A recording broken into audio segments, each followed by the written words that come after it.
ಕೆಟ್ಟವ ಅಂತ ಎದರ ಮೇಲೆ ನಿರ್ಮಾಣ ಆಗ್ತದಂದ್ರೆ ಯಾವ ವ್ಯಕ್ತಿಯ ಒಳಗ ಕೆಟ್ಟ ವಿಚಾರ ಇರ್ತಾವಲ್ಲ ಅವನೇ ಈ ಜಗತ್ತಿನೊಳಗ ಕೆಟ್ಟವ ಆಗ್ತಾನ.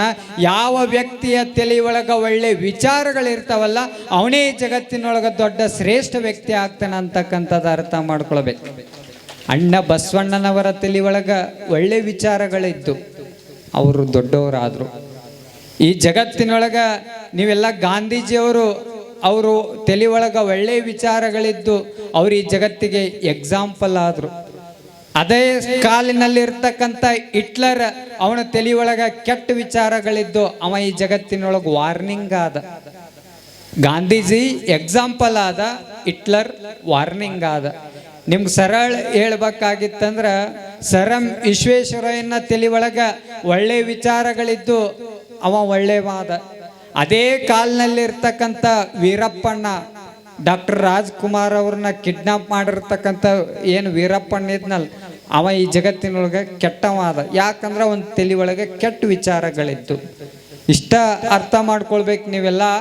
ಈ ಜಗತ್ತಿನೊಳಗೆ ಶ್ರೇಷ್ಠ ವ್ಯಕ್ತಿ ಆಗ್ಬೇಕಾಗಿತ್ತಂದ್ರೆ ಏನೂ ಮಾಡಬೇಕಾಗಿಲ್ಲ. ತಲೆ ಒಳಗಿರ್ತಕ್ಕಂಥ ಎಲ್ಲ ದುರ್ಬುದ್ಧಿಗಳನ್ನು ತೆಗೆದು ಹಾಕಿ ಯಾರು ತಲೆ ಒಳಗೆ ಒಳ್ಳೆ ವಿಚಾರಗಳನ್ನು ತುಂಬ್ಕೋತಾರಲ್ಲ ಅವರೇ ಈ ಜಗತ್ತಿನೊಳಗೆ ಶ್ರೇಷ್ಠ ವ್ಯಕ್ತಿ ಆಗ್ತಾರಂತಕ್ಕಂಥದ್ದು ಅರ್ಥ ಮಾಡ್ಕೊಳ್ಬೇಕು. ಇವತ್ತೆಲ್ಲ ಹೆಂಗಾಗಿಬಿಟ್ಟದಂದ್ರೆ ನಮ್ಮ ಮನೆ ಒಳಗೆ ಎಲ್ಲ ಅದಾವ. ಗರ್ಮೆ ಟಿವಿ ಸೆಟ್ है, AC सेट है, ಫ್ಯಾನ್ ಸೆಟ್ है, ಫೋನ್ ಸೆಟ್ है, फिर भी ಮೈಂಡ್ ಸೆಟ್ ಆಪ್ಸೆಟ್ है. ಆದರೆ ಈ ಆಪ್ಸೆಟ್ ಇರೋ ಮೈಂಡನ್ನು ರಿಸೆಟ್ ಮಾಡ್ಬೇಕನ್ನೋ ಸಲುವಾಗಿ ಈ ಆಧ್ಯಾತ್ಮ ಪ್ರವಚನ ಇಲ್ಲಿ ಹಚ್ಚಾರ ಅಂತಕ್ಕಂಥದ್ದು ಅರ್ಥ ಮಾಡ್ಕೊಳ್ಬೇಕು. ಇದು ಏನು ಮಾಡ್ತದಂದ್ರೆ ವರ್ಷದೊಳಗೆ 3 ದಿನ ನಿಮ್ಗೆ ರಿಚಾರ್ಜ್ ಮಾಡ್ತದೆ, ನಿಮಗೆಲ್ಲ ಚಾರ್ಜ್ ಮಾಡ್ತದೆ. ಇದನ್ನು ನೀವು ಇಲ್ಲಿ ಹೇಳಿರ್ತಕ್ಕಂಥ ಒಳ್ಳೆ ವಿಚಾರಗಳನ್ನು ನಿಮ್ಮ ತಲೆ ಒಳಗೆ ಇಟ್ಕೊಳ್ಳೋದಟ್ಟ ಅಲ್ಲ, ಅದನ್ನು ಜೀವನದೊಳಗೆ ಪಾಲಿಸ್ಬೇಕು. ಇಲ್ಲಿ ಯಾರೋ ಹೇಳತ್ತಾರ ಹಂಗ ಹೇಳೋದು ಹೋಗೋದು ಮನೆಗೆ ಹೋಗಿ ಗಪ್ ಚುಪ್ ಹೊಡೆದು ಮಲ್ಕೊಳ್ಳೋದು ಇಷ್ಟಾದರೆ ಇಲ್ಲಿ ಕಾರ್ಯಕ್ರಮ ಮಾಡೋದಕ್ಕೆ ಸಾರ್ಥಕತೆ ಅನಿಸ್ಕೊಳ್ಳೋದಿಲ್ಲ. ಯಾರೇ ಮಹಾತ್ಮರು ಒಂದು ಒಳ್ಳೆಯ ವಿಚಾರ ಹೇಳ್ತಾರ ಅಂದ್ರೆ ಅದನ್ನು ನಮ್ಮ ತಲೆ ಉದ್ಧಾರ ಆಗ್ತದಂತಕ್ಕಂಥ ಸತ್ಯ ನಾವೆಲ್ಲರೂ ಸಹಿತ ಅರ್ಥ ಮಾಡ್ಕೊಳ್ಬೇಕು. ಅದಕ್ಕೆ ಈ 3 ದಿನದ ಕಾರ್ಯಕ್ರಮ ಬಹಳ ಅದ್ಭುತವಾಗಿ ಇಲ್ಲೆಲ್ಲ ನೆರವೇರಿಸಿಟ್ಕೋತಿರೋ ಇಲ್ಲೋ ಗೊತ್ತಿಲ್ಲ, ಆದರೆ ಈ ಒಂದು ಮಾತು ನೆನಪಿಟ್ಕೋರಿ. ಆ ಭಗವಂತ ನಮಗೇನಾದರೂ ಒಲಿಬೇಕಾಗಿತ್ತಂದ್ರೆ ನಾವು ಏನು ಮಾಡಿದ್ರೆ ಭಗವಂತ ಒಲಿತಾನ. ನಾವು ಅವನು ಬಂಗಾರದ ಮೂರ್ತಿ ಮಾಡಿದ್ರೆ ಭಗವಂತ ಒಲಿತಾನೇನು? ಒಲಿಯುವುದಿಲ್ಲ. ನಾವು ಅವನ್ನ ಚಂದ 24 ತಾಸು ಪೂಜೆ ಮಾಡಿದ್ದೇವೆ ಅಂತ ತಿಳ್ಕೊಂಡ್ರೆ ಆ ಭಗವಂತ ನಮಗೆ ಒಲಿತಾನೇನು? ಒಲಿಯುವುದಿಲ್ಲ. ನಾವು ಭಗವಂತ ಯಾವಾಗ ನಮಗೆ ಒಲಿತಾನಂತಂದ್ರೆ ಅವನು ಬಂಗಾರ ಬೆಳ್ಳಿ ಮೂರ್ತಿ ಮಾಡಿದ್ರೆ ಆ ಭಗವಂತ ಒಲಿತಾನೋ ಇಲ್ಲೋ ಗೊತ್ತಿಲ್ಲ. ಆ ಭಗವಂತನ ಪೂಜೆ ಮಾಡಿದ್ರೆ ಹೂವು ಪತ್ರಿ ಏರಿಸಿ ಆ ಭಗವಂತನ ಪೂಜೆ ಮಾಡಿದ್ರೆ ಆ ಭಗವಂತ ಒಲಿತಾನೋ ಇಲ್ಲೋ ಗೊತ್ತಿಲ್ಲ. ಆದ್ರೆ ಭಗವಂತ ಯಾವಾಗ ಒಲಿತಾನಂತಂದ್ರೆ ಯಾರು ಹಸದು ಕುಂತಿರ್ತಾರಲ್ಲ ಅವ್ರಿಗೆ ಒಂದು ತುತ್ತ ಅನ್ನ ನೀಡ್ರಿ, ಅವಾಗ ಭಗವಂತ ನಿಮಗೆ ಒಲಿತಾನ.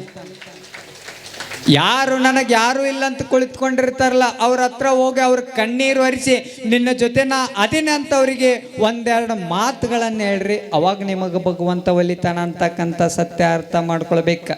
ಈ ಜಗತ್ತಿನೊಳಗೆ ಯಾರು ದೊಡ್ಡವರು ಅನಿಸ್ಕೋತಾರಂದ್ರೆ ಜಿಸ್ ದುನಿಯಾ ಮೇ ಬಡ ಆದ್ಮಿ ಕೌನ್ ಹೈ. ಈ ಜಗತ್ತಿನೊಳಗೆ ದೊಡ್ಡ ಶ್ರೀಮಂತ ವ್ಯಕ್ತಿ ಯಾರು? ಜಿಸ್ಕೆ ಪಾಸ್ ಧನ್ ಏ ಬಡ ಆದ್ಮಿ. ಇವನ ಹತ್ರ ಬಹಳಷ್ಟು ದುಡ್ಡು ಅದ, ಅವ ಈ ಜಗತ್ತಿನೊಳಗೆ ದೊಡ್ಡ ಶ್ರೀಮಂತ ಅಲ್ಲ. ಅಲ್ಲ, ಜಿಸ್ಕೆ ಪಾಸ್ ದೌಲತ್ ಏ ಬಡ ಆದ್ಮಿ.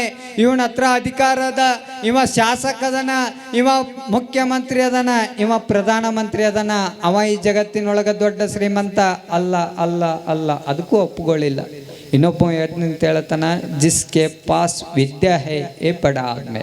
ಇವನ ಹತ್ರ ವಿದ್ಯೆ ಅದ, ಇವ ದೊಡ್ಡ ಪಂಡಿತ್ ಅದನ, ಇವ MBBS ಮಾಡ್ಯಾನ, ಇವ ಡಾಕ್ಟರ್ ಅದನ, ಇಂಜಿನಿಯರಿಂಗ್ ಅದನ, ಇವ ಈ ಜಗತ್ತಿನೊಳಗೆ ದೊಡ್ಡ ಶ್ರೀಮಂತ ವ್ಯಕ್ತಿ ಅಲ್ಲ. ಅಲ್ಲ ಅದಕ್ಕೂ ಒಪ್ಪುಕೊಳ್ಳಿಲ್ಲ. ಯಾರು ಈ ಜಗತ್ತಿನೊಳಗೆ ದೊಡ್ಡ ಶ್ರೀಮಂತರು? ಬಂಗಾರ ಇದ್ದವರು ದೊಡ್ಡವರಲ್ಲ, ಯಾರು ಅಧಿಕಾರದಲ್ಲಿರ್ತಕ್ಕಂಥವ್ರು ದೊಡ್ಡವರಲ್ಲ, ವಿದ್ಯಾ ಇದ್ದವ್ರು ದೊಡ್ಡವರಲ್ಲ. ಆದ್ರೆ ಈ ಜಗತ್ತಿನೊಳಗೆ ಯಾರು ದೊಡ್ಡವ್ರು ಅನಿಸ್ಕೋತಾರತ್ತಂದ್ರ ದುಸ್ರೋಂಕೆ ದುಃಖ ದೂರ್ ಕರ್ನೆ ಕೆ ಲಿಯೆ ಯಹ ಕೌಸಿಸ್ ಕರ್ತಾ ಹೇ ಏ ಜಿಸ್ ದುನಿಯಾ ಮೇ ಬಡ ಆದ್ಮಿ ಅಂತಕ್ಕಂಥದ್ದು ಅರ್ಥ ಮಾಡ್ಕೊಳ್ಬೇಕು. ಇನ್ನೊಬ್ಬರು ಯಾರು ಅಳ್ಕೋತ ಕುಂತಿರ್ತಾರಲ್ಲ ಅವ್ರ ಹತ್ರ ಹೋಗಿ ಸಾಂತ್ವನದ ನುಡಿಗಳನ್ನು ಹೇಳಿ ಅವ್ರ ಜೋಡಿ ಪ್ರೀತಿಯಿಂದ ಯಾವ ವ್ಯಕ್ತಿ ಮಾತಾಡ್ತಾನಲ್ಲ ಅವ ಈ ಜಗತ್ತಿನೊಳಗೆ ದೊಡ್ಡ ಶ್ರೀಮಂತ ವ್ಯಕ್ತಿ ಆಗ್ತಾನೆ ಅಂತಕ್ಕಂಥದ್ದು ಅರ್ಥ ಮಾಡ್ಕೊಳ್ಬೇಕು. ನಾವೆಲ್ಲ ಹೆಂಗಾಗಕತ್ತೀವಿ ಅಂದ್ರೆ ಇವತ್ತಿನ ಸಮಾಜದೊಳಗೆ ಇದ್ದಾಗ ಒಂದು ಕ್ಷಣ ಪ್ರೀತಿಯಿಂದ ಮಾತಾಡಂಗಿಲ್ಲ. ನಾವು ಬಿಡೋದು. ಯಾಕೆ ಮಾತು ಬಿಡೋದು ಅಂದ್ರೆ ಇವ್ರ ಮಾತು ಕೇಳಿದ್ ನೋಡಿ ಮಾತು ಬಿಡೋದು. ಬರೇ ಈ ಗಣಮಕ್ಕಳು ಇವು ಚಟಗಳನ್ನ ಮಾಡ್ತಾವ. ಕೆಟ್ಟ ಚಟ ಏನು ಮಾಡ್ತಾವ ಅಂದ್ರೆ ಸಣ್ಣ ವಯಸ್ಸಿನೊಳಗೆ ಈಗಿನ ಯುವ ಸಮಾಜ ನೋಡಾಕತ್ತಿರ್ಬೋದು ನೀವು. ಸಣ್ಣ ವಯಸ್ಸಿನೊಳಗೆ ಗುಟ್ಕ ತಿಂದು ಮಟಕ ಆಡಿ ಮಟಕ್ಕೆ ಬರಲಾರ್ದಂಗೆ ಗೊಟಕ್ ಅನ್ನುವಂಥ ಯುವಕರು ಇವತ್ತಿನ ದಿನಮಾನದೊಳಗೆ ಗುಟ್ಟಾಕತ್ತಾರ.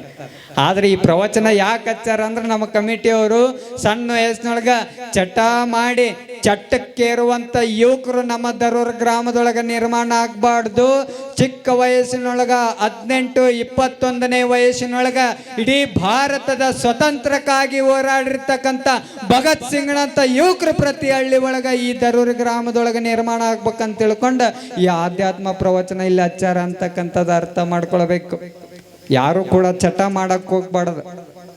ಅದನ್ನ ನಾವು ಎಲ್ಲ ಹಳ್ಳಿ ಒಳಗೆ ಬಿಡಿಸ್ಕೊತ ಹೊಂಟೆ. ಮುಂದೆ ಈ ಊರಿಗೂ ಬಿಡಿಸೋರದೇ, ನಾವು ಜೋಳಿಗೆ ಹಿಡ್ಕೊಂಡು ಬರೋರದೇ. ಅವಾಗ ನಡೆಸ್ಕೊಡ್ತೀರಿಲ್ಲ ನಮ್ಮ ಕಾರ್ಯಕ್ರಮ ಮಾಡಿ. ಸಿಕ್ರೇಟ್ ಏನು ಸೇರ್ತಾವಲ್ಲಿ ಸರಿಯಾಗಿ ಕುಡಿತಾವ, ಅವು ದೇಹ ಅಟ್ಟ ಸುಟ್ಕೋತಾವ. ನೀವೇನ್ ಚಟ ಮಾಡ್ತೀರವ? ನೀವೇನು ಮಾಡಂಗಿಲ್ಲ. ಭಾಳ ಒಳ್ಳೆಯವ್ರು ನೀವು, ಶಾಂತರ ಸ್ವರೂಪರು ನೀವು. ಈ ಊರಾಗ ಇರೋ ಹೆಣ್ಮಕ್ಳ ಬಗ್ಗೆ ನಾ ಹೇಳಕತ್ತಿಲ್ಲ. ನೀವು ಯಾರು ಏನು ಚಟ ಮಾಡಲ್ಲ. ಆದರೆ ಹೆಣ್ಮಕ್ಳ ಕೆಟ್ಟ ಚಟ ಯಾವುದತ್ತಂದ್ರ ಚಾಡ ಚುಚ್ಚೋದು ನೋಡಿ. ಅಲ್ಲಿ ತಂದು ಇಲ್ಲಿ ಹೇಳೋದು, ಇಲ್ಲಿ ತಂದು ಅಲ್ಲಿ ಹೇಳೋದು. ಒಂದು ಬೆಂಕಿ ಹಚ್ಚಿ ಹೋಗದ್ರಂದ್ರೆ ಅದು ಬಗ ಬಗ ಬಗ ದಗ ದಗ ದಗ ಉರ್ದ ಹೋಗ್ಬೇಕದು ಮನ್ಯಾಗ. ಹಂಗ ಯವ್ವ ನಿನಗೆ ಗೊತ್ತೇ ಇಲ್ಲನೋ ಅನ್ಕೋತ ಇಡೀ ಊರು ತುಂಬ ಡಂಗರ ಸಾರಿರ್ತಾರ ಅವ್ರು ಹೆಣ್ಮಕ್ಳು. ಇಂಥ ನೀವು ಯಾರು ಹಂಗಿಲ್ಲವ. ಸಾಕ್ಷಾತ್ ಗುಡ್ಡಾಪುರ ದಾನಮ್ಮ ದೇವಿ ಇದ್ದಂಗೆ ನೀವು ಯಾರು ಹಂಗಿಲ್ಲ.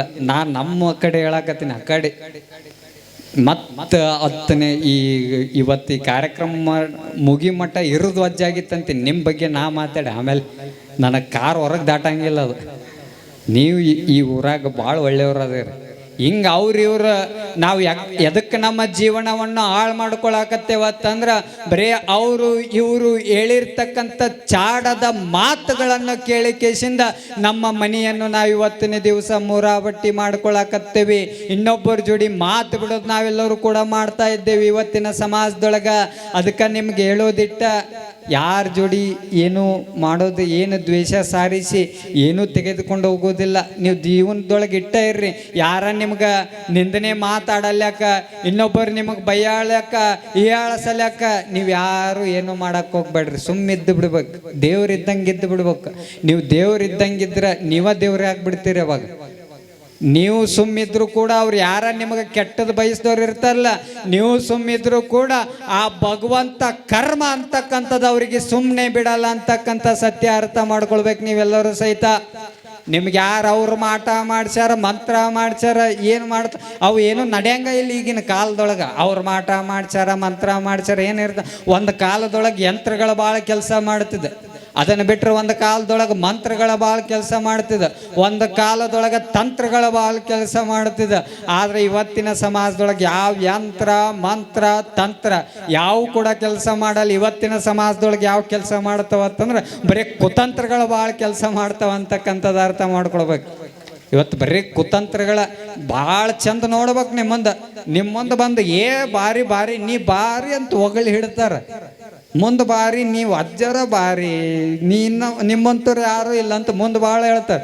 ಹಿಂದೆ ಯಾವಾಗ ಎತ್ತಿ ಒಗಿತಾರ ಅನ್ನೋದಾಗ ಗೊತ್ತಾಗಂಗಿಲ್ಲ. ಹಂಗೆ ಸಮಾಜದೊಳಗೆ ಒಬ್ಬ ಗಣಪತಿ ಹತ್ರ ಬಂದಂತ ಒಬ್ಬ ವ್ಯಕ್ತಿ ಗಣಪತಿಗೆ ಬಂದು ಹೇಳಿದ, ಗಣಪತಿ ನಿಂದ ಜೀವನ ಭಾಳ ಆರಾಮ ನೋಡಪ್ಪ. ನಿನ್ನ ಎಷ್ಟು ಚಂದ 5 ದಿನ ಬರುವಾಗ ಚಂದ ಸ್ವಾಗತ ಮಾಡ್ಕೋತಾರ, ಹೋಗುವಾಗ 5 ದಿನ ನಿಂದ ಇಡ್ತಾರ, ಇಟ್ಟು ಕೇಸಿಂದ ನಿನ್ನ ಪೂಜೆ ಭಾಳ ಚಂದ ಮಾಡ್ತಾರೆ, ನಿಂದ ಜೀವನ ಬಾರಿ ಅಂತ ತಿಳ್ಕೊಂಡು ಆ ಒಬ್ಬ ವ್ಯಕ್ತಿ ಬಂದು ಆ ಗಣಪತಿಗೆ ಹೇಳಿದ. ಅವಾಗ ಗಣಪತಿ ಹೇಳಿದ್ದಂತ ನಕ್ಕೋತ, ನನ್ನ ಜೀವನ ಆರಾಮ ನಾವು ಒಪ್ಕೋತೀನಿ. ಎದಕ್ಕೆ ನನ್ನ ಜೀವನ ಆರಾಮ ಅಂತ ನಾ ತಿಳ್ಕೊಂಡಿನಿ ಅಂತಂದ್ರೆ ಈ ಒಂದು ಸತ್ಯ ಅರ್ಥ ಮಾಡ್ಕೊಂಡಿನಿ, ಅದಕ್ಕೆ ನನ್ನದು ಭಾಳ ಜೀವನ ಸುಂದರ ಅಂತ ನಾ ತಿಳ್ಕೊಂಡಿನಿ ಅಂತ ಗಣಪತಿ ಹೇಳಿದ. ಅವಾಗ ವ್ಯಕ್ತಿ ಹೇಳಿ ಏನು ಜೀವನದ ಸತ್ಯ ಅಂದಾಗ ಅವಾಗ ಹೇಳಿದ ಗಣಪತಿ ಹೇಳಿದ್ನಂತ, ಏನು ಸತ್ಯ ಅಂತ ಯಾರು ನಿನ್ನ ಚಂದ ಎತ್ತಿ ಮೆರೆಸ್ತಾರಲ್ಲ ಅವರ ಒಂದು ದಿನ ಬಾವ್ಯಾಗ ಎತ್ತಿ ಒಗಿತಾರ ಅಂತಕ್ಕಂಥ ಸತ್ಯನ ಅರ್ಥ ಮಾಡ್ಕೊಂಡಿದ್ದೀನಿ, ಅದಕ್ಕೆ ನನ್ನ ಜೀವನ ಸುಂದರ ಅಂತ ತಿಳ್ಕೊಂಡಿನಿ ಅಂತ ಆ ಗಣಪತಿ ಹೇಳತ್ತೆ. ಅದಕ್ಕೆ ಜೀವನದೊಳಗೆ ಎಲ್ಲರೂ ಅರ್ಥ ಮಾಡ್ಕೊಳ್ಳೋ, ಇವತ್ತು ಯಾರು ನಮ್ಮನ್ನ ಎತ್ತಿ ಮೆರೆಸ್ತಿರ್ತಾರಲ್ಲ ಅವರ ಒಂದು ದಿನ ಎತ್ತಿ ಒಗಿತಾರ ಅಂತಕ್ಕಂಥ ಸತ್ಯ ಅರ್ಥ ಮಾಡ್ಕೊಳ್ಬೇಕು ನಾವೆಲ್ಲರೂ ಸಹಿತ. ಯಾರು ಸಹಿಷ್ಣುತೆ ಇಲ್ಲ ನಮ್ಮಲ್ಲಿ, ಒಬ್ಬರು ಬೆಳೆಯಾಕತ್ತಾರ ಅಂತಂದ್ರೆ ಅದಕ್ಕೆ ಜೀವನದೊಳಗೆ ಅವ್ರು ಇವ್ರು ಮಾತು ಕೇಳಿ ದ್ವೇಷ ಮಾಡಕ್ಕೆ ಹೋಗ್ಬೇಡ್ರಿ, ಇನ್ನೊಬ್ಬರ ಜೋಡಿ ಮಾತು ಬಿಡಕ್ಕೆ ಹೋಗ್ಬೇಡ್ರಿ. ಇದ್ದಾಗ ಸತ್ತ ಮೇಲೆ ನೋಡ್ಬೇಕು ನಾವು, ಇದ್ದಾಗ ದ್ವೇಷ ಮಾಡಿ ಕೇಸಿಂದ ಇದ್ದಾಗ ಮಾತಾಡಂಗಿಲ್ಲ ನಾವು, ಇದ್ದಾಗ ಕಲ್ಲಿನಿಂದ ಒಗೆದ ಕೇಸಿಂದ ಸತ್ತ ಮೇಲೆ ಕಲ್ಲು ಮೂರ್ತಿ ಮಾಡಿದ್ರು ಉಪಯೋಗ ಇಲ್ಲ. ಇದ್ದಾಗ ಒಂದು ಹನಿ ನೀರು ಕೊಡ್ಲಾರ್ದವ್ರು ಸತ್ತ ಮೇಲೆ ಅವ್ರ ಗದ್ಗಿ ಮೇಲೆ 30 ಕೊಡ ನೀರು ಎರೆದ್ರೆ ಉಪಯೋಗ ಇಲ್ಲ. ಇದ್ದಾಗ ಒಂದು ತುತ್ತ ಅನ್ನ ಕೊಡ್ಲಾರ್ದವ್ರು ಸತ್ತ ಮೇಲೆ ಅವ್ರ ಮುಂದೆ ಗದ್ಗಿ ಎಡಿ ಹಿಡಿದ್ರೆ ಉಪಯೋಗ ಇಲ್ಲ. ಇದ್ದಾಗ ಚಂದ ಪ್ರೀತಿಯಿಂದ ಮಾತನಾಡಲಾರ್ದೆ ಸತ್ತ ಮೇಲೆ ಬಿಕ್ಕಿ ಬಿಕ್ಕಿ ಹತ್ರ ಸತ್ಯ ಅನ್ನೋದು ಮುಂದೆ ಹತ್ರ ಉಪಯೋಗ ಇಲ್ಲ ಅಂತಕ್ಕಂಥ ಸತ್ಯ ಅರ್ಥ ಮಾಡ್ಕೊರಿ. ಇದ್ದಾಗ ಚಂದ ಎಲ್ಲರ ಜೋಡಿ ಪ್ರೀತಿಯಿಂದ ಬದುಕುವಂಥ ಬದುಕು ನಿಮ್ಮೆಲ್ಲರದು ಸಹಿತ ಆಗ್ಬೇಕಾಗೈತಿ. ಇವತ್ತಿನ ದಿವಸ ಏನು ಒಯ್ಯುವುದಿಲ್ಲ, ಚಂದ ಪ್ರೀತಿಯಿಂದ ಬದುಕಬೇಕು ನಾವೆಲ್ಲರೂ ಸಹಿತ. ಪ್ರೀತಿ ಒಂದೇ ಈ ಜಗತ್ತು ಗೆಲ್ಲತ್ತದ, ಯಾವುದು ಸಹಿತ ಏನೂ ಒಯ್ಯುವುದಿಲ್ಲ. ಅದ್ರ ಸಂಬಂಧ ಚಂದ ಎಲ್ಲರೂ ಸಹಿತ ಏನೂ ಮಾಡಕ್ಕೆ ಹೋಗ್ಬೇಡ್ರಿ, ಚಂದ ಪ್ರೀತಿಯಿಂದ ಬದುಕ್ರಿ. ನಮಗೆ ಯಾವಾಗ ಮನಸ್ಸಿನೊಳಗೆ ದುಃಖ ಪ್ರಾರಂಭ ಆಗ್ತಾವತ್ತಂದ್ರೆ ನಿಮ್ಮ ಜೀವನದೊಳಗೆ ನಡೆದಿರ್ತಕ್ಕಂಥ ಘಟನೆ ಇವೆಲ್ಲ ಈಗ ಸಹಜ. ಇವಾಗೆಲ್ಲ ಯಾವಾಗ ನಮಗೆ ದುಃಖ ಅನಿಸ್ತದಂದ್ರೆ ನಮಗೆ ಎಲ್ಲ ಚಂದ ಮನಿ ಇರಲಿ, ಚಂದ ಕಾರ್ ಇರಲಿ, ಚಲೋ ನೌಕರಿ ಇರಲಿ, ಚಲೋ ಆಸ್ತಿ ಇರಲಿ, ಅವಾಗ ನಮಗೇನಾಗೋದಿಲ್ಲ. ನಮ್ಮ ಮನಿ ಚಂದ ಇದ್ದಾಗ ನಮ್ಮ ಮಕ್ಕಳಿನ ಮನ್ಯಾಗ ನಾವು ಇನ್ನೊಂದು ಅಂತಸ್ತು ಜಾಸ್ತಿ ಕಟ್ಟಿದ್ನಂದ್ರೆ ಅವಾಗ ನಮ್ಗೆ ದುಃಖ ಪ್ರಾರಂಭ ಆಗ್ತಾವೆ. ಇನ್ನೊಬ್ಬ ಬೆಳಿಬಾರ್ದು ನಮ್ಗೆ ಒಟ್ಟು ನಾವ ಬೇರೆಬೇಕು. ಜೀವನದೊಳಗೆ ಹೆಂಗಿದ್ರೆ ನಾವು ಸುಂದರವಾಗಿರ್ತೇವಂದ್ರೆ ಜಾಸ್ತಿ ಆಸ್ಕಿದ್ದಷ್ಟು ಕಾಲ ಚಾಚಬೇಕು. ಗಾದೆ ಮಾತು ಕೇಳಿರಿಲ್ಲ ನೀವೆಲ್ಲ? ಆಸ್ಗಿದ್ದಟ್ಟು ಅಟ್ಟ ನಾವೆಲ್ಲರೂ ಸಹಿತ ಭಾಳ ಅಡಲ್ ಮಾಡ್ಕೊಂಡು ಹೋದೆವಂದ್ರೆ ಅದು ನಮಗೆ ನೆಮ್ಮದಿ ಅಂತಕ್ಕಂಥದ್ದು ಕೊಡುವುದಿಲ್ಲ. ಅದಕ್ಕೆ ನಾವು ಎಂಥವ್ರು ನೋಡಿ ಜೀವನ ಸಾಧಿಸ್ಬೇಕಂದ್ರೆ ನಮ್ಮ ಹತ್ರ ಇವತ್ತು ಕಾರ್ ಐತೆ ಅಂದ್ರೆ ನಾವು ಹೆಲಿಕಾಪ್ಟರ್ ಇದ್ದವ್ರು ನೋಡಿ ಬದುಕು ಮಾಡಬಾರ್ದು. ನಮ್ಮ ಹತ್ರ ಇವತ್ತು ಕಾರ್ ಐತೆ ಅಂದ್ರೆ ಬೈಕ್ ಇದ್ದವ್ರು ನೋಡಿ ಜೀವನ ಪಾಲಿಸ್ಬೇಕು ನಾವೆಲ್ಲರೂ ಸಹಿತ. ಇವತ್ತು ನಮ್ಮ ಹತ್ರ ಬೈಕ್ ಐತೆ ಅಂದ್ರೆ ಬೈಕ್ ಇದ್ದವರು ಕಾರ್ ನೋಡಿ ಜೀವನ ಮಾಡಬಾರ್ದು. ನಮ್ಮ ಹತ್ರ ಬೈಕರ ಅದ, ಅವನ ಹತ್ರ ಸೈಕಲ್ ಐತೆ ಅಂತ ತಿಳ್ಕೊಂಡು ಜೀವನ ಮಾಡ್ಬೇಕು. ಸೈಕಲ್ ಇದ್ದವ್ರು ಏನು ಬೈಕ್ ಇದ್ದವ್ರು ನೋಡಿ ಜೀವನ ಮಾಡಬಾರ್ದು. ನಮ್ಮ ಹತ್ರ ಸೈಕಲ್ಲರ ಅದ, ಅವನ ಹತ್ರ ಸೈಕಲ್ ಇಲ್ಲ, ನಡ್ಕೊತ ಹೊಂಟಾನ ಅಂತ ತಿಳ್ಕೊಂಡು ಅವ್ರು ನೋಡಿ ಜೀವನ ಮಾಡ್ಬೇಕು. ಯಾರು ನಡ್ಕೊತ ಹೊಂಟಿರ್ತಾರಲ್ಲ ಸೈಕಲ್ ಇದ್ದವ್ರು ನೋಡಿ ಜೀವನ ಮಾಡಬಾರ್ದು. ಯಾರು ನಡ್ಕೊತ ಹೊಂಟವ್ರು ಅವು ಇನ್ನೊಬ್ಬರ ಹತ್ರ ನಡ್ಕೊತ ಹೋಗಕ್ಕೆ ಚಪ್ಪಲ್ ಇರುವುದಿಲ್ಲ, ಅವ್ರು ನೋಡಿ ಜೀವನ ನಾವೆಲ್ಲರೂ ಸಹಿತ.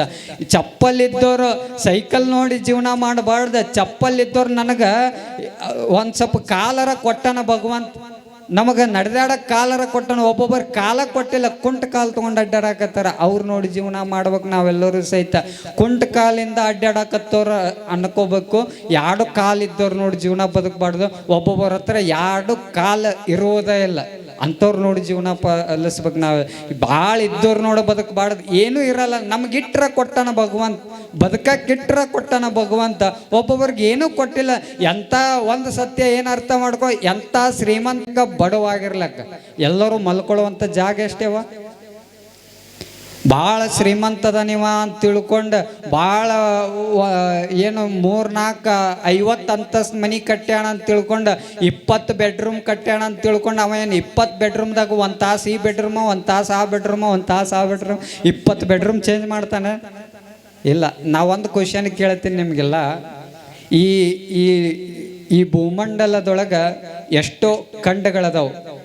ನಮ್ಮ ಖಂಡ ಯಾವುದು? ಏಷ್ಯಾ ಖಂಡ. ಈ ಏಷ್ಯಾ ಖಂಡದೊಳಗೆ ಎಷ್ಟೋ ದೇಶಗಳದಾವು. ಎಲ್ಲ ದೇಶ ನಮ್ದ ಅಂತ ಹೇಳಕ್ಕಾಗಲ್ಲ, ಕೇವಲ ಒಂದು ದೇಶ ನಮ್ದು. ಯಾವುದು? ಭಾರತ. ಈ ಭಾರತ ದೇಶದೊಳಗ ಎಷ್ಟೋ ರಾಜ್ಯಗಳದಾವು. ಎಲ್ಲ ರಾಜ್ಯ ನಮ್ದ ಅಂತ ಹೇಳಕ್ಕಾಗಲ್ಲ, ಕೇವಲ ಒಂದು ರಾಜ್ಯ ಮಾತ್ರ ನಮ್ದು. ಯಾವುದು? ಯಾವುದು? ಕರ್ನಾಟಕ. ಈ ಕರ್ನಾಟಕ ರಾಜ್ಯದೊಳಗ ಎಷ್ಟೋ ಜಿಲ್ಲೆಗಳದಾವ. ಎಲ್ಲ ಜಿಲ್ಲೆ ನಮ್ದ ಅಂತ ಹೇಳಕ್ಕಾಗಲ್ಲ. ಕೇವಲ ಒಂದು ಜಿಲ್ಲೆ ಮಾತ್ರ ನಮ್ದು. ಯಾವುದು? ಬೆಳಗಾವಿ. ಈ ಬೆಳಗಾವಿ ಜಿಲ್ಲೆ ಒಳಗ ಎಷ್ಟೋ ತಾಲೂಕುಗಳು ಬರ್ತಾವ. ಕೇವಲ ಒಂದು ತಾಲೂಕು ಮಾತ್ರ ನಮ್ದು. ಯಾವುದು? ನಿಮ್ಮ ತಾಲೂಕರ ಒಂದು ಸ್ವಲ್ಪ ಜೋರ ಹೇಳ್ರಿ. ಅಥಣಿ. ಈ ಅಥಣಿ ತಾಲೂಕಿನೊಳಗ ಎಷ್ಟೋ ಊರುಗಳು ಬರ್ತಾವು. ಎಲ್ಲ ಊರು ನಮ್ದಲ್ಲ, ಕೇವಲ ಒಂದು ಊರು ಮಾತ್ರ ನಮ್ದು. ಯಾವುದು? ಯಾವುದು? ದರೂರ್. ಈ ದರೂರ್ ಊರಿನೊಳಗ ಎಷ್ಟೋ ಓಣಿಗಳು ಬರ್ತಾವು. ಎಲ್ಲ ಓಣಿ ನಮ್ದ ಅಲ್ಲ, ಕೇವಲ ಒಂದು ಓಣಿ ಮಾತ್ರ ನಮ್ದು. ಆ ಓಣಿ ಒಳಗ ಎಷ್ಟೋ ಮನಿಗಳು ಬರ್ತಾವು. ಎಲ್ಲ ಮನಿ ನಮ್ದ ಅಲ್ಲ, ಕೇವಲ ಒಂದು ಮನಿ ಮಾತ್ರ ನಮ್ದು. ಆ ಮನಿ ಒಳಗ ಎಷ್ಟೋ ರೂಮ್ಗಳು ಬರ್ತಾವು. ಎಲ್ಲ ರೂಮ್ ನಮ್ದ ಅಲ್ಲ, ಕೇವಲ ಒಂದು ಬೆಡ್ರೂಮ್ ಮಾತ್ರ ನಮ್ದು. ಆ ಬೆಡ್ರೂಮ್ದೊಳಗ ಎಷ್ಟೋ ಜಾಗ ಐತಂತ ಉಳ್ಳಾಡ್ಕೊತ ಮಕ್ಕೊಳಕ್ಕಾಗಲ್ಲ. ನಾವು ಮಲ್ಕೊಳ್ಳುವಂಥ ಜಾಗ ಎಷ್ಟಂದ್ರೆ ಅದು ಅರ್ಧ ಮಂಚದಟ್ಟ ಅಟ್ಟ ನಮ್ಮ ಜಾಗ ಅಂತಕ್ಕಂಥ ಸತ್ಯ ಅರ್ಥ ಮಾಡ್ಕೊಳ್ಬೇಕು. ನಾವು ಶ್ರೀಮಂತರಾಗಿರ್ಲಿ ಬಡವರಾಗಿರ್ಲಿ, ಎಷ್ಟೇ ಆಸ್ತಿ ಕೋಟಿಗಟ್ಲೆ ಆಸ್ತಿ ಗಳಿಸಿದ್ರು ಕೂಡ ನಾವು ಮಲ್ಕೊಳ್ಳುವಂಥ ಜಾಗ ಎಷ್ಟಂದ್ರೆ ಅದು ಅರ್ಧ ಮಂಚದಟ್ಟ ಅಟ್ಟ ನಮ್ಮ ಜಾಗ ಅಂತಕ್ಕಂಥ ಸತ್ಯ ಅರ್ಥ ಮಾಡ್ಕೊಳ್ಬೇಕು. ಅಂದ್ರೆ ನಮ್ಮ ಜೀವನ ಸುಂದರವಾಗಿರ್ತದೆ. ಆನೆ ಬಂಡೆ ಭಂಡಾರವಿರ್ದೊಡೇನು ತಾನುಂಬುದು ಪಡಿ ಅಕ್ಕಿ, ಒಂದಾವಿನ ಹಾಲು ಮಲಗುವುದು ಅರ್ಧ ಮಂಚ ಅಂತಕ್ಕಂಥ ಸತ್ಯ ನಾವೆಲ್ಲರೂ ಸಹಿತ ಅರ್ಥ ಮಾಡಿಕೊಂಡ್ರೆ ನಮ್ಮ ಜೀವನ ಭಾಳ ಸುಂದರವಾಗಿ ಜರುಗ್ತದೆ ಅಂತಕ್ಕಂಥದ್ದು ನಾವು ನೀವೆಲ್ಲರೂ ಸಹಿತ ಅರ್ಥ ಮಾಡಿಕೊಂಡು ಚಂದ. ಈಗಾಗಲೇ ಸಮಯ ಮುಗಿದದ, ಇನ್ನೂ ಸನ್ಮಾನಗಳು ನಡೀತಾವು. ಅದಕ್ಕೆ ಭಾಳ ಹೇಳೋದು ಏನೂ ಇಲ್ಲ. ಈ ವರ್ಷದ ಜಾತ್ರೆ ಭಾಳ ಅದ್ಭುತವಾಗಿ ಈ ಊರಾನವ್ರು ಎಲ್ಲರೂ ಸಹಿತ ಮಾಡಿದ್ದಾರೆ. ಭಾಳ ಖುಷಿ ಆಯ್ತು. ನಿಮ್ಮೆಲ್ಲರ ಭಕ್ತಿ